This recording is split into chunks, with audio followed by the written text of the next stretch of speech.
Hello, guys. Welcome to our series all about Wix carts and checkouts.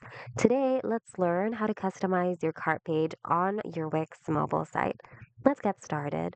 On the Wix editor, go to Pages and Menu, and under Store Pages, select Cart Page. Now, click on the mobile icon to switch to your site's mobile view. Click on your cart page element and then click on Settings. And on this small window, select a placement option for your checkout button. You can place it above and below the cart or only below the cart. So it will depend on you.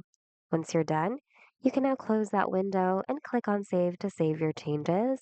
And if your site's already been published, you can also click on Publish to publish the changes immediately.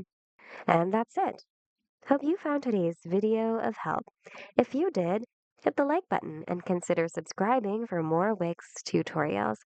Thanks so much for watching, and we hope to see you guys in the next video.